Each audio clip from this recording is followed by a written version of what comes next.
अस्सलाम वालेकुम। तव्हां YouTube channel proud of Sindh पे आयो ऐं मां आहियां तव्हांजो पंहिंजो मोहम्मद मूसा खलीली। नाज़रीन, असां वटि हिकु सिलसिलो आहे सिंध जरके पई, जंहिंमें असां सिंध जे नौजवान टैलेंट खे ॻोल्हे उन्हनि वटि जेको फ़न आहे उहो तव्हां ताईं पहुचाइण जी कोशिशि कंदासीं। जीअं जेके नौजवान टैलेंट अञा ताईं ज़ाहिर न थी सघिया आहिनि या उन्हनि खे अवामी पधीराई नाहे मिली सघी, उन्हनि खे डिस्क्लोज़ करे तव्हां ताईं पहुचाइण जी असां हिकु नंढी काविश शुरू कई आहे।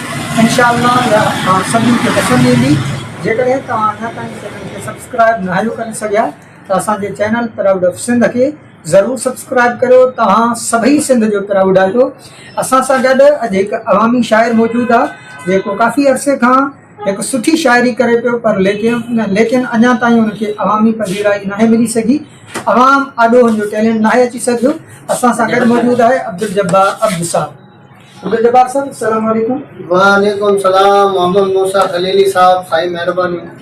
दादा, सभ खां पहिरियों तव्हां पंहिंजो नंढो तारीफ़ कराए ॾियो।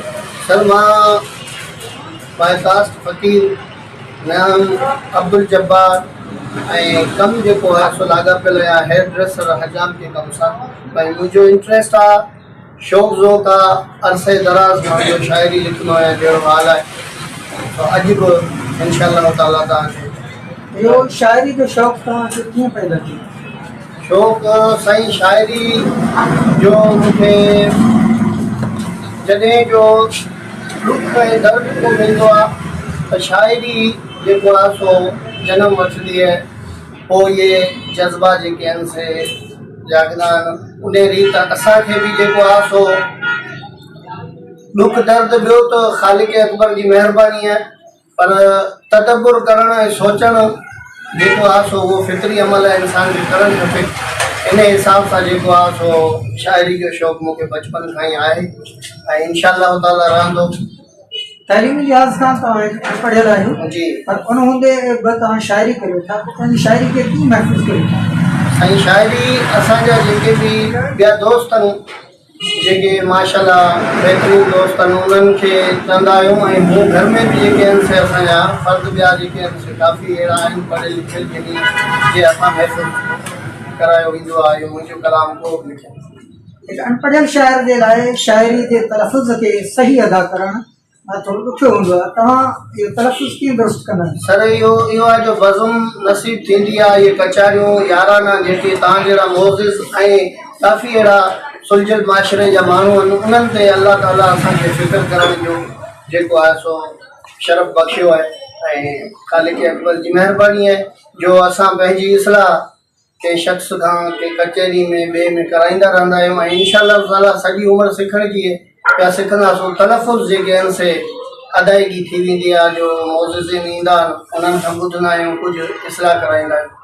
तव्हां अञा ताईं को किताब न आहे छपाए सघिया? सर, किताब इन करे कोन्हे छपायो जो मूंखे अञा मवाद कठे करण जो ज़ौक़ु आहे, जो आउं अञा जेको आहे सो काफ़ी मवाद गॾु कयां ऐं किताब जी सूरत जेको आहे सो मूंखे पोइ ॾियां त बहितर आहे। इन जे करे आउं अञा इन खोजना ऐं जाखोड़ में।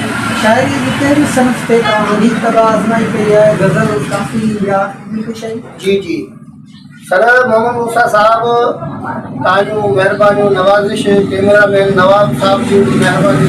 अर्ज़ु इहो आहे जो शाइरी जूं सनफ़ूं जेके आहिनि से गज़ल थी वियो, नात थी वई, नज़म थी वियो ऐं कुझु इन ते अञा बि जेको आहे सो असां सोचूं पिया था त ॿियूं बि शयूं जेके आहिनि से मुख़्तलिफ़ सनफ़ूं आहिनि उन्हनि ते लिखण जी कोशिशि कयूं, पर गज़ल खे जेको आहे वधीक।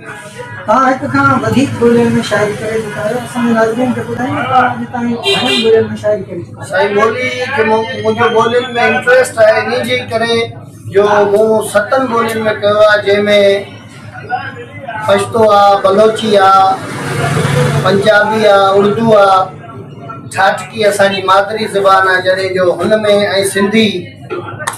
सो सिंधी असांजो त ज़ाहिर आहे इहो बि जीअं मादरी ज़बान आहे जहिड़ो सिंधी असां आहियूं। ऐं 7वीं ॿोली जेको आहे सो उहो मारवाड़ी आहे, उन में कई आहे। 7 ज़बानूं उन्हनि में मूंखे अॼु असांजे नाज़रीन खे छा ॿुधाइणु पसंदि कंदो सिंधी ॿोलीअ में? अॼु छो जो सिंध जो सकाफ़ती ॾींहुं बि हो, सदा सिंध जे हवाले सां कुझु ॿुधाइणु पसंदि? जी मोहम्मद मूसा साहब, अर्ज़ु कयां थो, मां कलाम लिखियो आहे सिंध जे हवाले सां सिंध जी ख़ूबसूरती ते उहो इंशाअल्लाह ताला तव्हांजी नज़र पेश कयो थो नाज़रीन जे ॾाढो।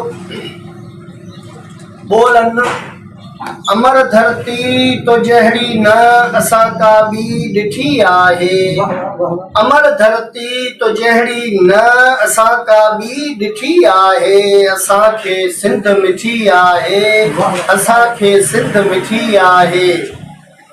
ख़ालिक जे खज़ाननि में ऐं दौरनि में ज़माननि में ॾेह पर ॾेह जे सारनि समूरनि ही नज़ारनि में, ख़ालिक जे खज़ाननि में ऐं दौरनि में ज़माननि में ॾेह पर ॾेह जे सारनि समूरनि ही नज़ारनि में चढ़ियल चित ते जेको ईअं उभरी बिठी आहे, असांखे सिंध मिठी आहे, असांखे सिंध मिठी आहे।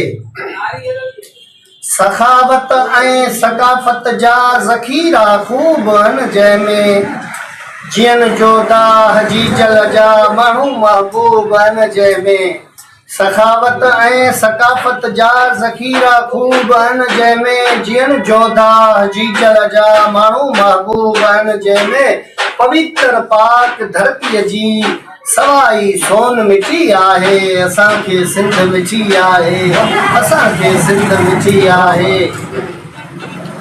हथाए खेस अजरकूं मथा टोपी मरिल टिकूं, हथाए खेस अजरकूं मथा टोपी मरिल टिकूं, ॾिनल पटकन वरन छिकूं लाए केर तुंहिंजो सिकूं,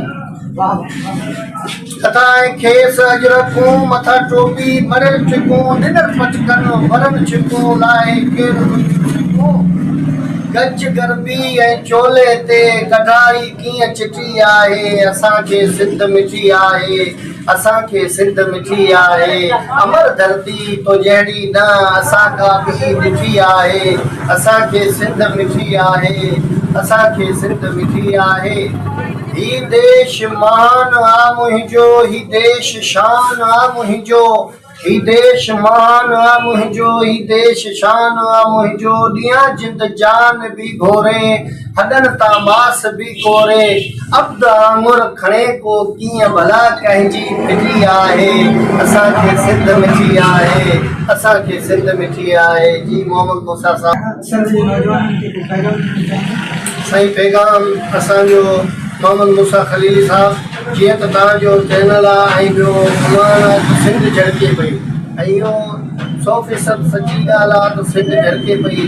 नौजवान नसल खे इहो मुंहिंजो पैगाम आहे, इहो मैसेज आहे त भाईचारो, इतिहाद ऐं मोहबतूं वठो ऐं मोहबतूं विरायो, छो जो हयाती जेको आहे सो इहो मुख़्तसर आहे। इन में जेको जेतिरो थी सघे हिक ॿिए जे एहसास खे, जज़्बनि खे ऐं मोहबत खे सम्झणु घुरिजे, मोहबत वंडणु घुरिजे।